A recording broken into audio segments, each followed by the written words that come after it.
This is Focus, the video news magazine of Toledo Technology Academy of Engineering, with your host, Lexi Sievert.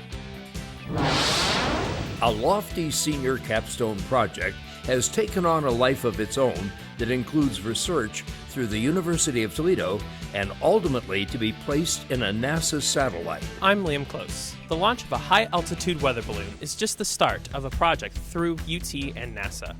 Seniors chose urban heat islands as their research topic. It's a major part of NASA's Dream Big. For the second year in a row, TTA is participating in a student exchange program with manufacturing students from Coburg, Germany. I'm Jakob Shiffler. Our German guests got a first-hand experience with our education system. Plus, they had some fun while they were here. And I even learned a little German. GUTEN TAG. It's the end of an era for Mrs. Finley and the beginning of a new one for Mr. Bosch as they trade places as TTA senior directors. I'm Finnian Land. And I'm Andrew Cook. We sat down with Mrs. Finley And Mr. Bosch to get their take on the transition to TTA next year. It's coming and going. Every month you watch Focus, but do you have any idea what it takes to put together this video production? I'm Ray Friedel. My cohorts and I are going to take you into our world of Focus on an exclusive look behind the scenes. Those stories and seniors gathered in the auditorium along with their parents and the student body to reveal their future plans in Declaration Day. Now, from the campus of Toledo Technology Academy of Engineering in Toledo, Ohio, here's your host, Lexi Sievert. Welcome to the May and final edition of Focus for this school year. A senior capstone project has some real significance in that it's a part of NASA's environmental program. What the seniors have developed may ultimately be used in the satellite to collect data. Focus reporter Liam Close has a story on the NASA program called Dream Big. This senior capstone project is a collaboration that includes Nearspace, NASA, and universities that initially includes a very few high schools. TTA was one of only 3 area schools selected by the University of Toledo to participate in NASA's Dream Big. The essence of the project, a high-altitude weather balloon, will collect data. Is selected, this will be modified into a space-ready payload for a thin-sat satellite launched into space. TTA's research theme is urban heat islands. Urban areas are primarily constructed with concrete and other hard surfaces that absorb heat from the sun that lead to increased temperatures to nearby natural areas. From this balloon, using infrared sensors and a GPS module, it will measure heat from the Earth and provide coordinates of that location. The data is collected on an SD card, and when the balloon returns to Earth, the information will be downloaded. The team members include Alex Marino, Kay Fry, Jackson Hulse, and Logan Oster. This was the first senior alternative energy senior capstone project, and what makes it unique is it was a collaboration with the engineering technology class in Mr. Farley and Mr. Zentek's group. This is just phase 1 of the Dream Big project, but UT and TTA were fortunate to be included in this initial phase. Ultimately, when it reaches phase 3, it will be nationwide. This was a very meaningful project for our TTA seniors. They got to work on this capstone project for the entire school year, and they collaborated with community partners like University of Toledo, Nearspace, and NASA. And also they were applying skills that they had been practicing their entire time that they were at TTA and got to show it off and do something really cool their senior year. The launch took place on May 5th at Defiance Elementary School, and it was a success, with 500 elementary students observing the launch. The balloon went up roughly 91,000 feet and traveled 66 miles into northern Indiana, and the students followed it on the ground. It landed in Orland, Indiana, on private property.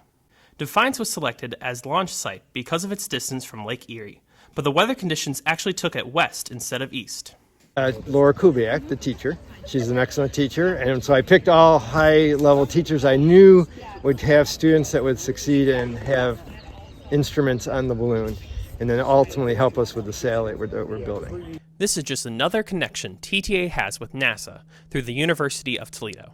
Projects like this give students an opportunity to not only work on something significant, but that has a practical application in the real world. Reporting for Focus, I'm Liam Close. 2 students and a teacher from Coburg, Germany have been at TTA observing and learning our American system of education with an emphasis on manufacturing technology. This is the second year for the student exchange program in covering the story. Focus reporter Jakob Shiffler even learned a little German and how to say GUTEN TAG.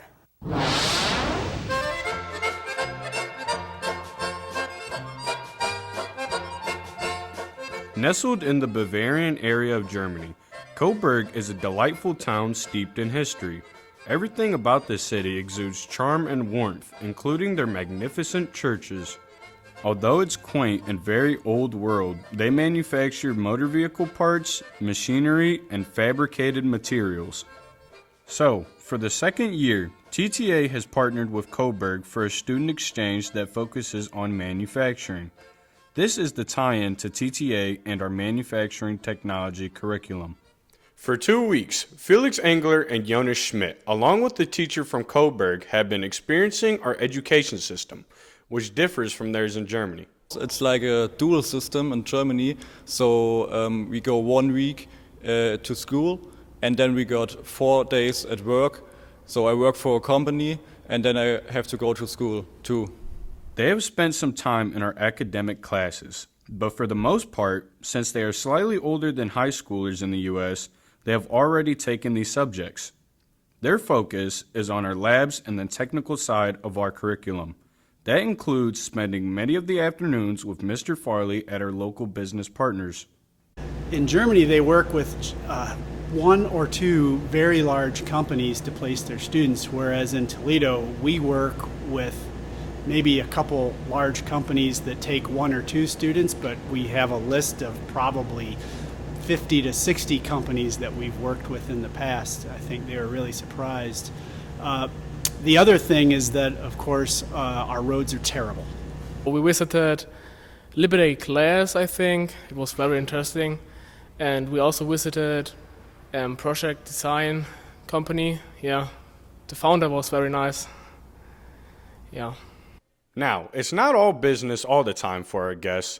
For the 2 students, it's their first time in America, and there's a lot for them to see. Baseball is an almost exclusively American sport, and when the pair saw students on the front lawn playing the game, they couldn't wait to join in. And there were some side trips to enhance their U.S. experience. Since baseball is a novelty for them, it was almost obligatory to take them to a Mud Hens game at Fifth Third Field, and they loved it. Another side trip was to the Henry Ford Museum in Dearborn, Michigan, primarily because of their interest in Henry Ford and his innovations in manufacturing.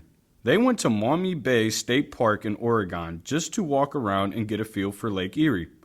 Biking is very common in Germany, so they went on the Chessy Circle Trail. And they got creative at the Toledo School for the Arts and participated in a glass-making project. In late May, Ray Friedel and Adam Zuccarello are going to Germany along with Mr. Farley as part of the exchange. I'm really excited to go to Germany. My family's originally from Germany, so being able to see where my family was from and also experience the culture that is currently there as well as what they do at school over there is really interesting to me. So I've been out of the country before, but this will be my first time out of continent, and I'm very excited about it. What gets me so excited about it is not just the chance to be out of the country, but to see what life is like there and to see the wildlife and nature of Germany. Well, I've never crossed an ocean before to go to a place like Europe, so I'm really excited about that in general. The other thing I'm interested in is the differences in the German and American education system, especially how they do things like they work 4 days a week and go to school 1 day a week, and they take classes while they're at their company.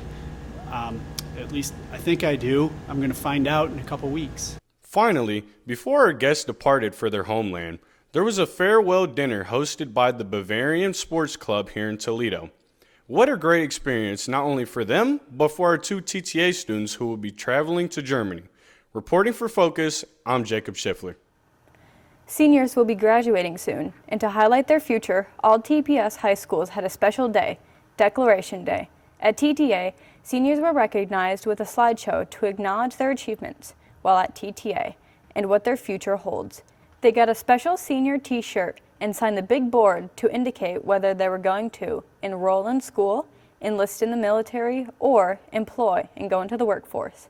Their parents were invited to attend, and a reception was held following the event. There is about to be a big change at TTA next year. Mrs. Finley is retiring after 7 years at the helm, and Mr. Bosch is assuming the duties of Senior Director in August. To get their unique perspectives on TTA, they sat down with our reporters, Mrs. Finley with Andrew Cook and Mr. Bosch with Finnian Land for interviews. They are going and coming. It's been wonderful having you at TTA for 7 years, but going back to that first year, what was your first impression of TTA? I had applied on February 13th of 2018. The reason I remember that date is I looked it up and it just so happened they were having an open house here. So I came over to this open house and I was amazed. I was awestricken actually by the 7th graders taking me around on a tour. And I then walked down and I said to Gary Thompson, "I think I know you," when I heard his voice.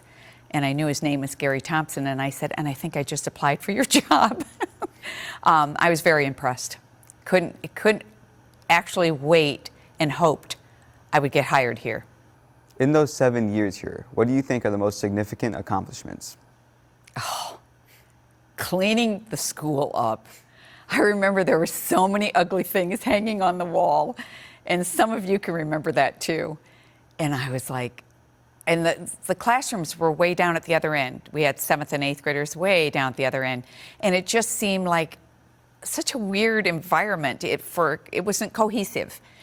So I'm very proud of that, getting them to clean everything up, getting the rooms swapped down there with pre-med, and the EV center and the new labs. Just the look of everything is fabulous. I was so glad to have that. That's one of my goals, is I wanted that to be that way. What was your strategy for taking over from Mr. Thompson? And did he give you any advice? Gary, Mr. Thompson didn't give advice. Mr. Thompson's philosophy was to let you figure it out. But I also knew that coming in behind Gary, he was dynamic. He was also a facilitator in leadership. So you don't come in behind somebody like that and try to be something better. You come in and you try to keep the ship afloat, and you know that this team needed time to get used to me and kind of to heal from Gary being gone. He was such a part of their hearts and a part of mine too. And so I didn't come in and try to change anything, but to just keep things going forward. And then COVID hit. And then we had 3 years of recovery from COVID. And the last 2 years have been getting the school in shape, really, and the alternative energy channel up and running. So there's been some changes, but nothing that would overpower the team. You've had a rare chance to see an entire class grow up under your watch from 7th grade to graduation. Any thoughts for them? Oh, any thoughts for them? Absolutely. Don't be afraid to make mistakes. You don't want to make major ones, but we're human beings and we learn a lot through our mistakes. Don't be afraid to try things. If you decide to go into one degree and it's not the right thing for you, don't be afraid. Look at me. I'm almost 70 and I've embraced change. And I hope I embrace change to the day I die. And that's what I would tell them, that life is full of change. Embrace it, move with it. Life is not always kind, but you need to remember to be kind, okay? Because there are a lot of people out there that are going through things, and just be kind and move with the changes. Thanks for all you've done here at TTA, and we wish you the best on your retirement. I want to thank everybody. This has been, wow. I didn't think I'd get emotional. This has been the best job of my life and a great experience. And I really do love this school and all my students. Thank you, Mr. Bosch, for coming and talking with us. Now that you've had a few months to observe things at TTA, what's your first impression of the school? I love the students here. They're very similar to me in how I was in junior high and high school. Really passionate about the technology engineering side of things, but also just kind of trying to find their way. So it's been awesome to kind of get back to that population of students, and I'm really excited about working with those students moving forward, trying to kind of make that difference with the students in the community. Do you have any plans for TTA you'd care to share for when you take over next year? I think my biggest plans are to kind of get to know as many students as I can, really start to get feedback from the students on what things they see on a day-to-day basis that they might want to improve, that they think could kind of move the school to the next level. I love what has been done with the school, but I also always continuously look to grow and improve whatever I can be a part of. So that's a big part of my first year plan, is to get input from the teachers, get input from the students, to really figure out how to take this to the next level and not just keep it where we are. Now, this may be a tough one, but where do you see TTA in 5 years? That is a tough one. I think there's a couple of different ways to look at that, right? Is what we produce as far as students, as far as the experience, and really, I mean, as far as the building is concerned, and then kind of just generally how we look at how we educate our students, and using the most modern methods to teach our students, but also to motivate ourselves as staff and faculty, and to motivate the students to be as successful and as interested as they possibly can. So looking at the program side of things, I think there's a lot of opportunities to incorporate many more things that our students might be interested in, to ensure that they're getting exactly what they want out of the school. I think for a very long time we've been manufacturing focused, which is great, but I also think there are many opportunities to expand into other areas of engineering and technology that could really kind of check the boxes for other students, and make sure that every student that's coming here is getting that kind of why and connecting to it on their own side, to ensure that they're motivated, to ensure that they feel like after 6 years or 4 years or 2 years of being here, that it was worth it for them.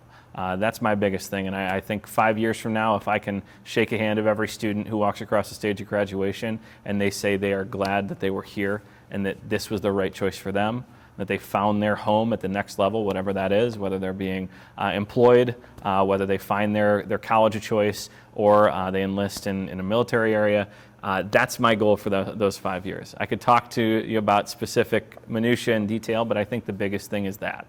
Now most students have had a chance to meet you and a chance for you to get to know us. We welcome you to TTA and look forward to next year.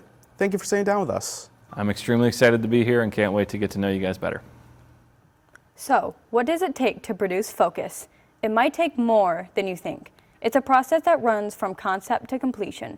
The Focus News team explains how it works and takes you on an exclusive look behind the scenes.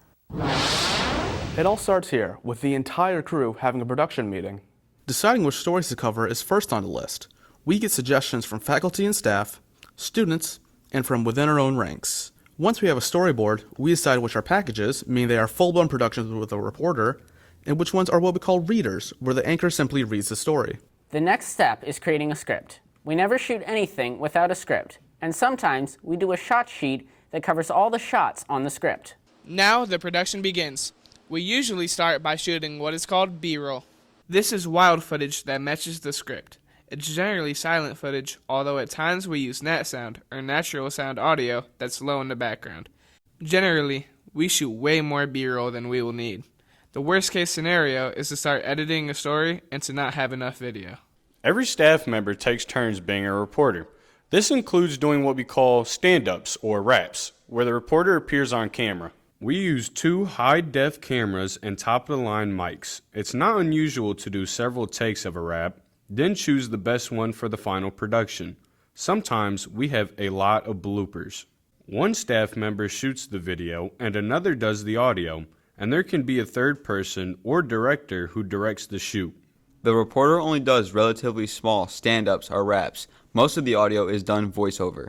This is where the script is digitally recorded in studio. It's done in short segments so it can be easily edited, and we use a studio quality microphone and setup for the best possible sound. Everyone takes turns rotating as anchors. We shoot the anchors' raps here on the auditorium stage. We use what is technically called a chroma key, or what you probably call green screen. We can then drop out the background and insert the news set. One person runs camera, another does audio, and then the floor director, teleprompter, and so it goes. Everyone pitches in to make this happen. We have a professional studio teleprompter for the anchor that mounts in front of the camera. It uses a specially designed glass so that the anchor can see the text, but it's not recorded.